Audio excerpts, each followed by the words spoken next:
역시 대한민국이 숨가쁘게 성장 유지의 정책을 펴서 대한민국이 가난에서 벗어나고 또 산업화시키고 또 지식 정보화 시대를 접어드는데 세계에서 유례가 없는 짧은 기간 동안 고도 성장을 기록했습니다. 그러나 그 과정에서 우리가 소득의 양극화 문제, 필연적으로 저는 발생했다고 합니다. 그래서 이 어려운 부분을 어떻게 해결할 것인지, 또 어려움에 처해 있는 부분에 대한 이 국가적인 이런 복지의 사각지대 해결 문제. 최근에 세모녀 자살 사건이 생겼지만 바로 이러한 문제가 복지의 사각지대에서 일어나는 문제다. 상당히 저는 중요한 문제들이 함축적으로 되어 있다고 봅니다. 예. 또 아울러서 의료법인 영리화 문제라든지 예. 또 우리 건강보험의 보장성 문제, 지금 보장률이 OECD 평균보다 우리가 많이 낮지 않습니까? 그래서 우리 건강보험의 보장률이 OECD에서 발표한 거 보면 한 55%다. 또 OECD 평균은 72.5%다. 또 건강보험 보장률이 우리의 이제 건강보험의 수장이나 이런 것들은 62.5% 보장률을 가지고 있다. 그 통계하면 이제 80%의 OECD 평균 보장률이다. 이렇게 이제 상당히 그 통계 숫자가 다른 것은 분모가 다르기 때문입니다. 즉 요즘에 우리가 이 틀니를 건강보험에 넣으면서 틀니에 대해서 비보험 어떻게 들어갈 건지, 또 임플란트가 들어가면서 어떻게 들어갈 건지, 또 간병인에 대한 분모 문제. 그래서 바로 이제 이런 걸 포함시킬 때는 보장률이 급격히 떨어지는 거죠. 그래서 우리의 건강보험 보장률이 OECD 평균보다 모든 통계가 아주 낮습니다. 그래서 어떻게 보장률을 높일 것인지, 우리가 기본적으로 우리가 살아가면서 아프면은 병원에 가서 치료받고 또 최저한의 주거 생활을 하고 또 먹어야 살지 않습니까? 이런 종합적인 문제를 어떻게 해결할 것인가, 이렇게 보면은 거기에 노인 장기화 보험 부분의 보험을 어떻게 대실화시킬 것인지, 국민연금은 어떻게 끌고 가야 될 것인지, 또 기초연금이 미봉책으로 해결이 됐지만은 이 문제를 어떻게 가져가야 될 것인지, 저는 이 복지 문제는 즉 요람에서부터 무덤까지가 우리 이 복지 문제지 않습니까? 그래서 우리가 사상 유례가 없는 우리 저출산 국가로 이렇게 전락되어 있지 않습니까? 그래서 가장 낮은 출산율을 기록하고 있는데 인구가 없으면 국가가 존립할 수 없습니다. 그래서 어떻게 하면은 이 출산율을 높일 것인가, 보육 문제, 그리고 역시 이 출산율을 높이면은 그 어머니가 이 경력 단절이라든가 보육비가 많이 든다라든가 이렇게 되면은 결국에 아이를 낳지 않을 수밖에 없습니다.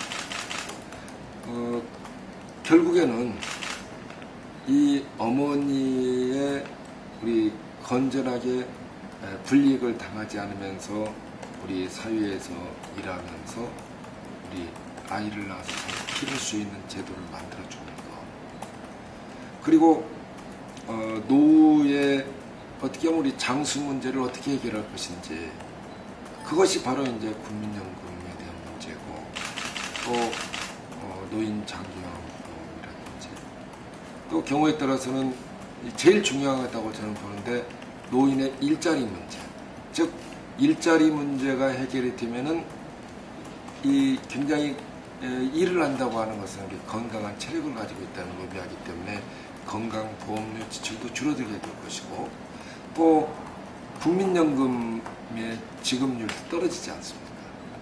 그래서 어떻게 하면은 우리가 노후에도 저출산 고령사회 시대에 일할 수 있는 일자리를 창출해 주겠다.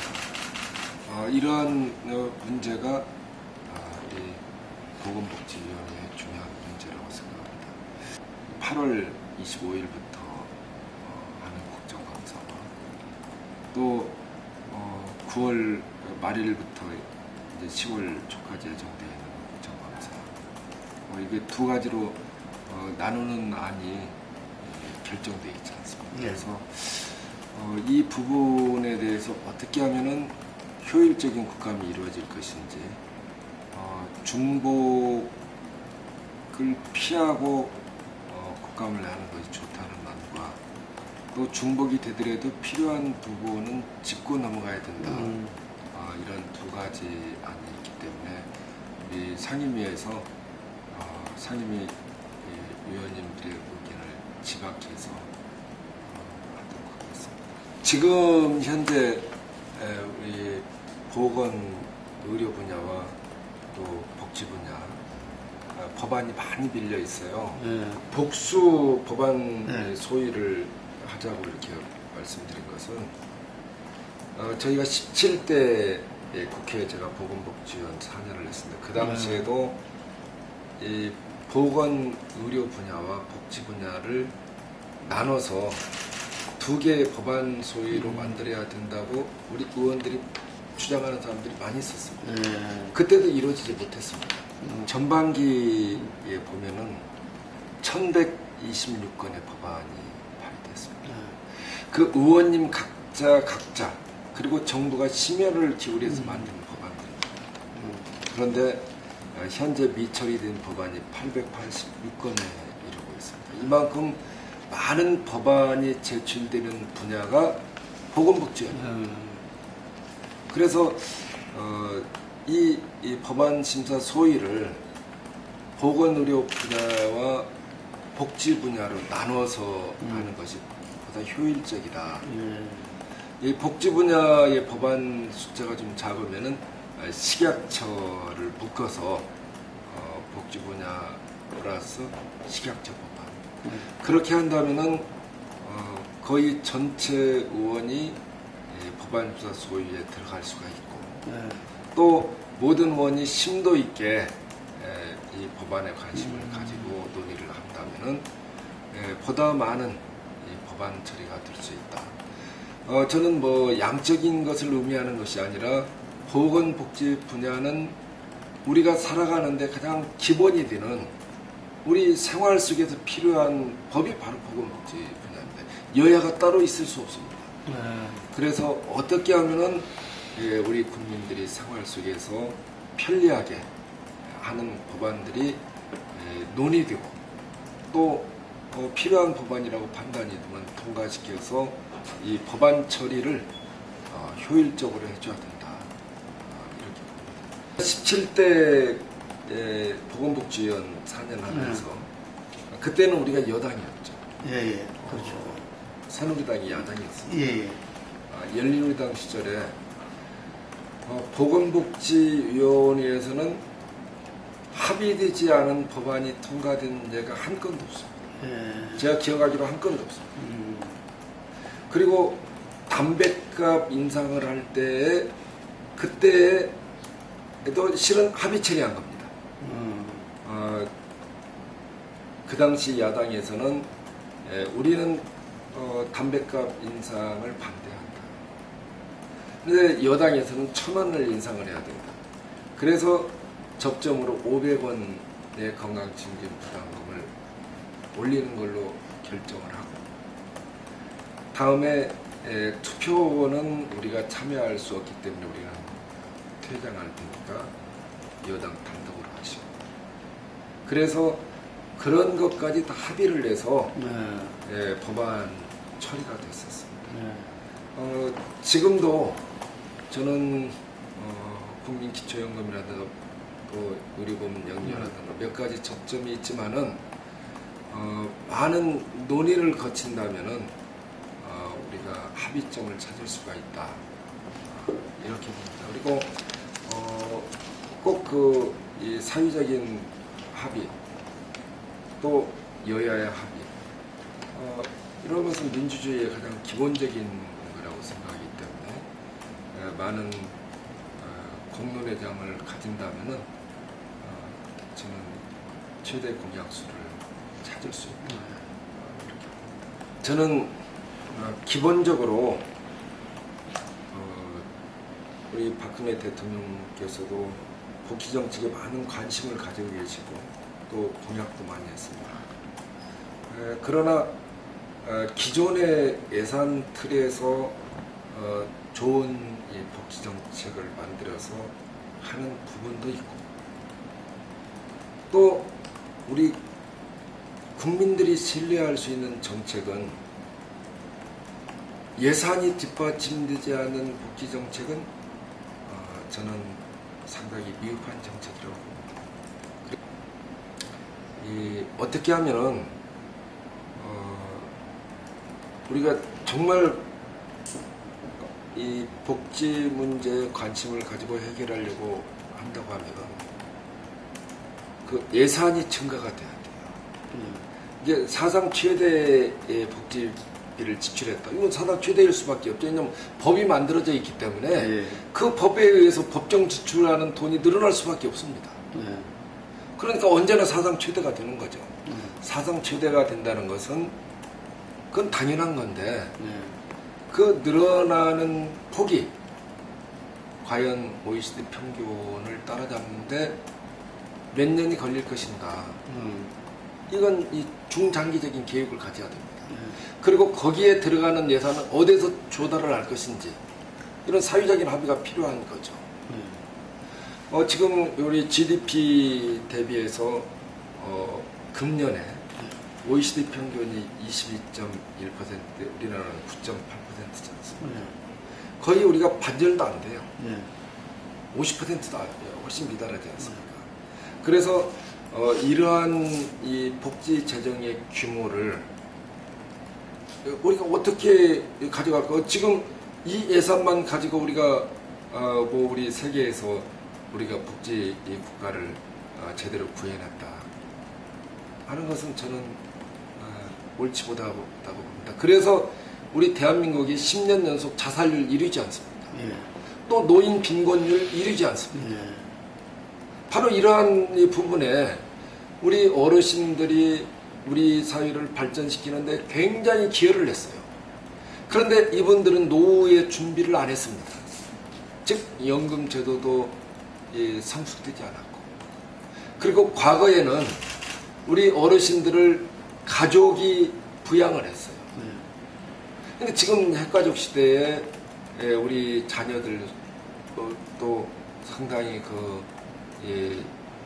양육비라든가 또 교육비 또 생활비 이런 것들이 이제 많이 부담이 되지 않습니까? 과거에 비해서 교육비는 아이 낳아서 대학까지 기르는데 한 1인당 2억 6천만 원이 든다는 통계가 있지 않습니까? 그런데 100만 원 정도의 비정규직 일자리 가지고 어떻게 결혼해서 아이 낳겠어요? 그래서 우리 이제 심각한 저출산 문제, 이 장수 문제, 예산이 들어가지 않고는 저는 해결할 수 없다고 봅니다. 그래서 이 복지 예산을 우리가 어떻게 조달할 것인지, 그리고 사람이 나서 어른이 돼서 열암에서 부담까지 가는 동안에 아프면은 병원에 가서 치료받아야 되지 않겠어요? 그래서 이게 보장률이 높아야 돼요. 우리 이 건강보험의 이런 이 보장률이 우리나라는 OECD 평균이 72.5% 올라가 55.5% 정도 되지 않습니까? 그래서 이 보장률이 낮아요. 또 이제 어느 통계는 우리가 62.5%인데 OECD 평균은 80%다. 이렇게 보는, 왜 이렇게 보장률에 따라서 차이가 나냐면은, 즉 간병비를 이 의료비로 볼 것인가 아닐 것인가, 여기에 따라서 달라지는 거죠. 또 이제 이 건강보험이 되지 않는 다른 건강식품을 이게 볼 것인가 아닐 것인가 여기에 따라서 의료비 차이가 많이 납니다.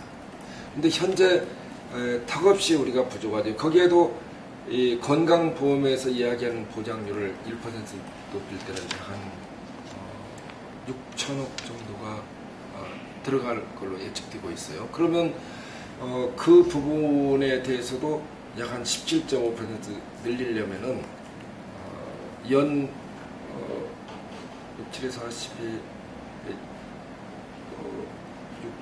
6조 한 10조가 넘는 이 돈들이 계속 들어가야 되지 않습니까? 매년 의료비는 한 11조 정도가 들어가야 되겠죠. 그리고 일반적인 의료 보장률을 OECD 평균을 따라잡는다면 그건 1% 넘긴 한 1조 정도 더 들어갈 걸로 보고 있어요. 그래서 그 OECD 평균 따라잡는 데는 한 연 17조 정도 이렇게 대충 나옵니다. 그럼 그러한 재원을 누가 부담하고 있습니까? 이 가게에서 부담하고 있죠. 그래서 우리가 이 의료비에 지출하는 돈이 이렇게 지나치게 높은 국가예요. 그 다음에 보육비가 많이 들어갑니다. 그리고 우리가 아이를 키우는데 출산 육아나 육아휴직 받아서 아이 양육하면은 일반 회사들이 다 싫어해요. 그래도 경력 단절이 된다라든가 진급의 기회도 갖지 못하고 또 이렇게 여성 일자리가 줄어드는 요인도 되거든요. 또 채용을 기피하지 않습니까? 그래서 이런 복합적인 문제에서 어떻게 하면 우리가 해결할 것인지 바로 의료비 문제, 또 우리가 노후의 소득 보장 문제, 그리고 노후의 일자리 문제, 또 우리 젊은이들의 일자리 문제, 이런 종합적인 문제가 다 보건복지 정책이 기틀이 돼서 이루어지는 겁니다. 그래서 우리 보건복지 정책이라고 하는 것은 우리가 생활 속에서 필요한 정책이에요. 그래서 이걸 하나하나 해결하는 것이 즉 대한민국 국민의 삶의 질이 높아지고 행복한 대한민국 만드는데 이거 초석이 되는 거예요. 이 보건복지 문제가 해결되지 않고는 절대로 대한민국이 행복한 대한민국 될 수 없습니다. 자살률 10년 동안 세계 1위 절대 개선되지 않습니다. 그래서 어떻게 하면은 이 문제를 해결할 것인가가 바로 이 보건복지 정책이 저는 미흡하기 때문에 이런 문제가 생깁니다. 저는 이 증세의 부분, 저희 참여정부 시절에 증세를 했죠. 그래서 많이 했죠. 우리 이 국민 이 부담률 그리고 국민 담세율이 올라갔었습니다. 그래서 MB 정부에 와가지고 그걸 부자감세를 처리를 하고 그러면서 담세율이나 국민 부담률이 상대적으로 줄었죠. 바로 이제 이 부분을 우리가 어떻게 풀어갈 것인지 저는 우리가 표를 많이 얻기 위한 이 정책 하면서 예를 들면은 뭐 기초연금을 모든 국민한테 20만 원 주겠다 하면 거기에 당연히 예산이 수반되는 거죠. 또 대통령께서 건강보험 보장률을 80%까지 올리겠다 이런 말씀하시지 않았습니까? 선거에서 예산이 없는 건강 보장률을 높일 수 없습니다. 예산이 없는. 그래서 대통령 임기 동안에 건강 보장률을 80%로 높인다 하면은 거의 매년 한 10조 가까 10조 이상 되는 돈이 투입이 되는데 이 통계 숫자는 그리고 거기에 간병비라든가 이런 걸 또 포함시킨다면은 기하급 수준으로 들어가요. 근데 세금을 더 걷지 않고는 어떻게 할 수 있겠어요? 그래서 이제 이 공약을 했으면은 그 공약을 이행하기 위한 재원 마련이 반드시 필요합니다. 사회적인 합의는 야당에서 이제 부분은 부자 감세 처리하라는 게 야당에서 네. 또 여당에서 는 저 부자 감세 처리를 안 하겠다는 거 아닙니까? 그래서 그 부분하고 지하 경제를 양성화시켜서 세원 발굴을 하겠다. 그것도 결국에는 국민 부담률이 늘어나는 네. 세금과 같은 거죠. 그 부분 그리고 건강보험료의 인상 부분은 건강보험료가 인상이 되는 것만큼 그것도 준조세입니다. 네. 그래서 증세가 없이 이 복지를 확대하겠다 하는 것은 저는 빌공짜 공약이 될 가능성이 높다고 봅니다. 이 야당이 잘못한 부분도 많이 있다고 봅니다. 네. 그러나 저는 우리 세월호 사건 등으로 봐서 우리가 제도권을 기본적으로 신뢰할 수 없다 하는 이 불신이 굉장히 많이 팽배했었다고 봅니다. 네, 그 결과 여야가 다 인정하지 못하겠다 하는 부분이라고 생각하면서 특히 이 지방자치 제도는 우리 살림을 하는 제도이기 때문에 우리가 가까이에서 믿을 수 있는 사람을 뽑아서 우리의 살림을 맡기겠다 하는 의지 표현이라고 봅니다. 그리고 제도 정치권에도 보다 더 잘해라 하는 강력한 채찍질로 받아들이고 있습니다. 이번에는 우선 당원 당규가 굉장히 강화됐습니다. 1년 탈당한 사람이 1년 이내에 복당을 할 때는 당무위원회까지 거치게 돼 있어요. 그래서 선거를 앞두고 당선을 위해서 탈당하고 이러한 것은 정당 발전에 또 민주주의 발전에 기여하지 못한다. 또 보다 더 우리 정당인으로서 정당인이라고 하면은 책임과 의무가 있어야 된다고 봅니다. 그래서 정당을 하는 목적은 정치적으로 또 이해관계라든가 같은 생각을 가지고 있는 분들이 국민을 위한 좋은 정책을 실현시키기 위해서 정당 생활을 하는 거 아닙니까? 그래도 국민을 위한 좋은 정책을 실현하려면은 역시 정권을 잡은 이 정당이 그 정당의 의사를 반영시키기가 훨씬 더 용이합니다. 즉 대통령이 예산 편성권을 가지고 있지 않습니까? 그래서 어떤 예산을 어떻게 편성하느냐 여기에 따라서 좋은 정책을 실현할 수도 있고 그렇지 못할 수도 있다고 봅니다. 또 그 예산에 대한 집행권도 가지고 있지 않습니까? 아울러서 감사원도 대통령이 되어 있습니다. 이러한 그 대한민국의 제도에서는 정권 창출하는 길이 뜻하는 좋은 정책을 실현하는데 가장 빠른 길이라고 생각되기 때문에 보다 더 정당인으로서 의무와 책임을 강화시키는 그런 당규. 저는 다른 지역을 신청한 후보를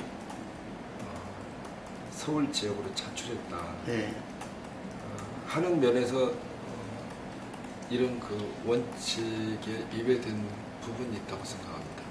그러나 당에서 예. 필요한 이 전략에 의해서 서울로 차출했다. 예.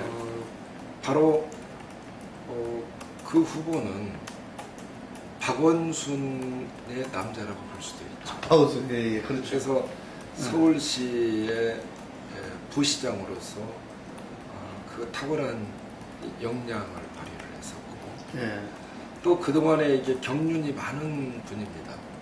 우리 김근태 장관 때 또 보좌관도 하셨고, 또 그 전 정부에서는 청와대에서 근무도 했었고, 많은 이 경륜을 가지고 있는 분이기 때문에 이번 이 선거에서는 또 여당의 후보가 다른 지역에서 이 차출설이 많지 않습니까? 예. 그래서 그 지역과 연고가 없는 후보가 차출될 가능성이 저는 많이 있다고 봅니다. 그래서 바로 우리 새정치민주연합도 전혀 무관하지 않는 이 서울시의 행정을 이끌었던 분이고, 또 서울에서 오랜 동안 생활한 분이기 때문에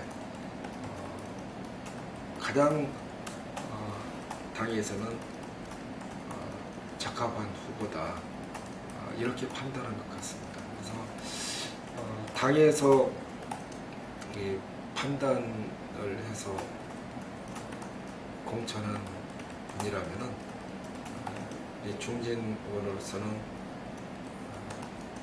어떻게 하면은 꼭 당선시킬 것인가, 이 부분에 더 많은 관심과 노력을 해야 된다. 그리고 잘못 원칙을 지키지 않은 부분에 대해서는 우리가 또 철저하게 원인 규명도 하고, 또 그 문제에 대해서는 우리가 차후에 또 논의를 해서 반드시 개선될 수 있도록 노력해야 됩니다. 지금 선거를 목전에 두고 있는데, 선거를 목전에 두고 있으면서 사실 이 분열이 된다면은 상당히 어려운 선거가 될 거라고 봅니다. 당에서 그렇게 공천한 이유는 이 지역의 도지사를 한 분하고 시뮬레이션에 보면은 가장 이길 수 있는 확장성이 있는 그러한 후보가 기동민 후보다. 그렇게 판단을 해서 기동민 후보를 공천한 걸로 알고 있습니다. 그러나 그 공천 원칙에 있어서 흔들린 부분에 대해서는 또 우리가 개선해야 될 건 개선해야 된다고 봅니다. 이 두 가지가 있다고 봐요. 이 새롭고 참신한 능력 있는 인물을 공천만 하면 되는 지역이 아니라 어려운 지역에서 싸워서 이기게끔 한다 하는 이 대명제 하에서 공천을 했다고 합니다. 그래서 본인으로서는 쉬운 지역이 광주 광산 지역이겠지만은 어려운 지역에서 어려움을 뚫고 당선을 위해서 최선을 다하는 것이 우리 민주주의 발전과 또 당을 위해서 노력하는 길이라고 생각합니다.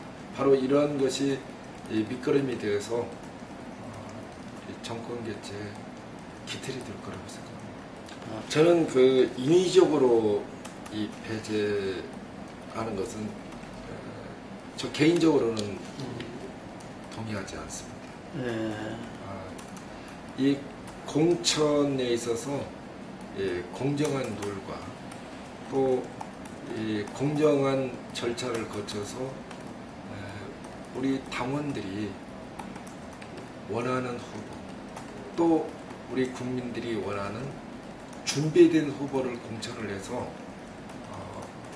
우리 국가와 또 정권 개최를 위해서 기틀이 되는 그러한 후보가 당선될 수 있도록 하는 것이 올바랐다고 봅니다. 저는 공천이 결정되기 전에 예. 충분한 의견 개진을 해서 음. 결정을 할 때 그것이 다 반영돼야 된다고.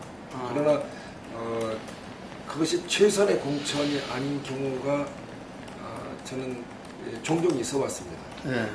그러나 최선의 공천은 아니다 할지라도 우리가 차선의 공천이면은 우리 당원들이 당선을 위해서 힘을 모아야 돼요. 저는 이번 선거에서 3분의 2 이상의 의석, 아, 3분의 2. 10개 이상의 의석은 우리 당이 승리를 해야 합니다. 또 그런 목표를 가지고 우리 당원들이 국민으로부터 신뢰받을 수 있게끔 모두가 한마음 뜻을 모아서 임해야 된다 이런 생각을 하고 있습니다. 그 당시에 합의할 때 같이 참여했던 의원의 한 사람입니다. 역시 이 선진화법, 네. 우리가 선진국으로 가는 데는 많은 진통이 필요하죠. 네. 의회도 마찬가지라고 봅니다. 많은 시행착오를 거치면서 우리가 어떻게 하면 국회에서 보다 우리 좋은 모습으로 좋은 정책을 실천할 것인가, 이것이 많은 의원들이 권위에 찬 그런 합의를 거쳐서 이룩된 법이 선진화법입니다. 정의화 의장님도 그 생각에는 변함이 없을 거라고 생각합니다. 그러나 우리가 반대를 위한 반대는 많이 개선을 해야 되겠죠. 그래서 여당도 마찬가지고, 여당은 그 시대의 정책을 책임지고 이끌어가는 당이 여당이지 않습니까? 바로 야당의 주장을 받아들여서 좋은 국정을 편다면은 그 자체가 여당의 몫으로 많이 돌아갑니다. 바로 구체적인 게 전두환 법 같은 예가 네. 야당이 주장해서 통과됐는데 결국 대통령의 가장 좋은 지적으로 평가하는 분들이 많이 있지 않습니까? 네. 그 시대의 좋은 정책을 실천하게 되면은 가장 많은 공은 집권당이 돌아갑니다. 네. 그래서 야당의 주장도 귀담아 듣고 또 적극적으로 좋은 정책 펼 수 있는 그런 것이 필요하다고 생각합니다. 여야가 과거에 서로 몸싸움하고 뭐 이런 모습 좀 부끄럽지 않습니까? 국민들이 아주 짜증냈었죠. 그래서 국민들이 만나면 싸우지 말라 하는 것이 우리 국민들의 뜻입니다. 바로 그 국민들의 뜻을 받아서 실천하기 위한 그러한 법이 선진화법이라고 생각합니다. 우리 국회의 모습이 달라졌지 않습니까? 국회가 이 극한적인 그런 저지를 위한 투쟁, 이것은 국민들한테 좋은 모습이 아니라고 봅니다. 그래서 저는 과반수의 그런 원리라는 것이 51%의 의석을 가지고 있는 사람이 49%의 의석을 가지고 있는 그런 정당의 과반수의 논리라면 그걸 전부 다 무시하고 우리 과반수 넘으니까 우리 정책을 실행하겠다. 이것은 진정한 의미의 그런 과반수가 아닙니다. 과반이라고 하는 것은 51%의 정당을 가지고 있는 정당은 51%만 즉 다수가 또 소수의 의견을 그만큼 존중을 해서 반영시키는 것이 그 과반수의 원리라고 생각합니다. 그래서 여야가 합의를 해서 통과시키는 것이 가장 기본적이라고 봅니다. 저 보건복지위원회 제가 17대 할 때는 여야가 합의되지 않은 안건이 단 한 건도 처리된 예가 없다고 기억하고 있습니다. 위원장님 이번에 19대 하반기에서 여야 합의로 다 이 안건을 하실 생각이십니까? 예, 그게 기본적이죠. 예. 그리고 합의가 될 때까지 많은 토론과 공론을 거쳐서 예. 우리 국민들이 지켜보지 않습니까? 예. 그래서 합의 과정에서 토론이도 하고 공청회도 하고 이러면서 우리의 의견은 이렇다. 또 A라는 정당의 의견은 이렇다. B라는 정당의 의견은 이렇다. C라는 정당의 의견은 이렇다. 또 우리 이 국민들이 바라볼 때는 그래. B라는 정당의 의견이 옳다. 그래서 국민들이 다 지켜보고 있어요. 예. 그래서 그게 이 의견을 무시하고 A라는 정당이 국민들이 지지하지 않는 그러한 정책을 위해서 법을 통과시킨다면은 그것은 국민들을 위한 좋은 정책이 아니라고. 그럼 선진화 기본법 개정 이런 게 있을 수 없겠네요. 선진화 기본법도 원래 만능은 아니지 않습니까? 네. 그래서 시행하면서 문제점이 있는 것은 또 여야 합의해서 개선을 더 좋은 안으로 개선시키면서 나가야 된다고. 역행. 그 인사는 만사죠. 예. 과거에 보면은 역사는 반복되지 않습니다. 예. 그래서 역사에서 교훈을 얻는다면은 제가 볼 때 왕조가 바뀐 것은 대부분 인사와 세금 문제에서 비롯된 것이라고 많은 부분이 그 부분에서 왕조가 바뀌었다고 봅니다. 예. 그래서 인사는 만사다. 인사가 굉장히 중요한 부분입니다. 그래서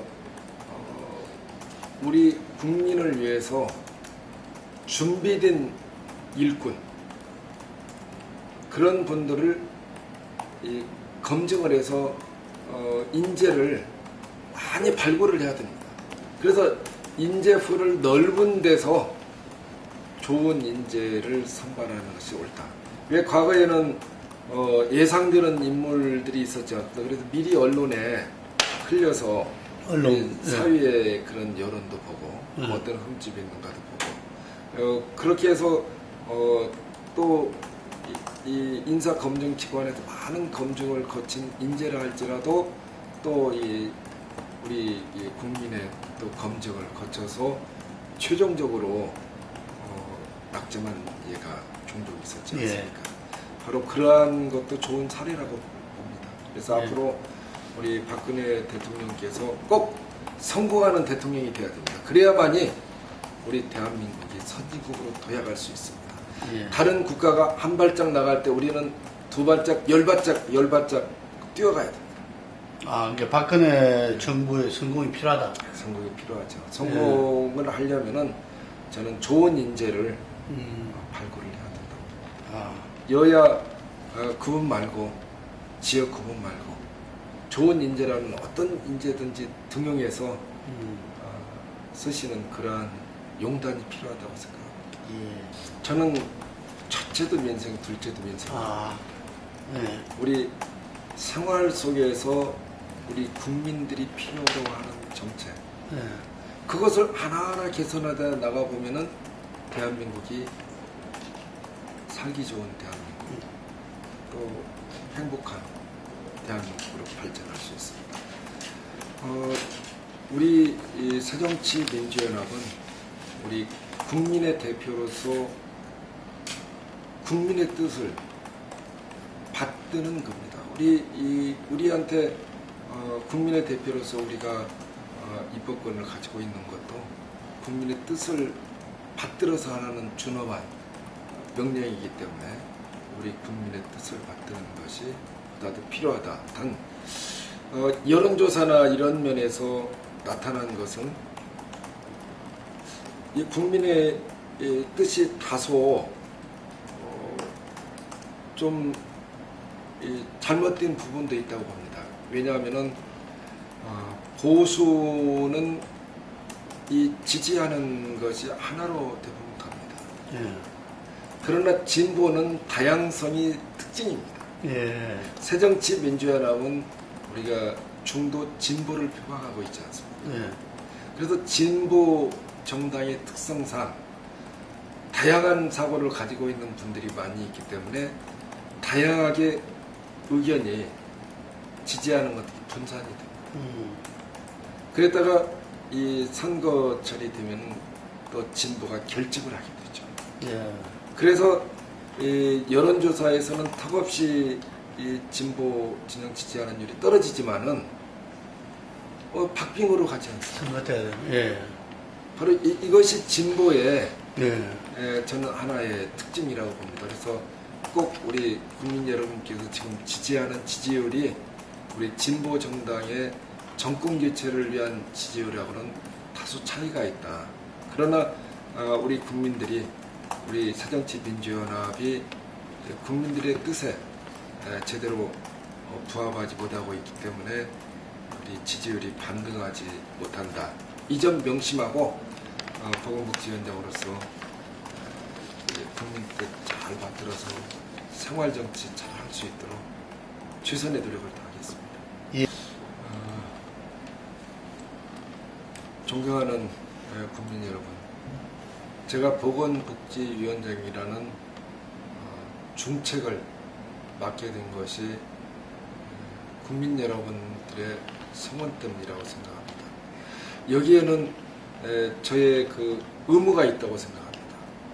우리 국민들이 행복하게 잘 살 수 있도록 국민들 생활 속에서 편리한 정책 하나하나 잘 실천될 수 있도록 입법과 정책을 위해서 여야 간의 의견을 잘 조율하고 또 정부와도 타협을 잘해서 꼭 살기 좋은 대한민국 될 수 있도록 최선의 노력을 다하겠습니다.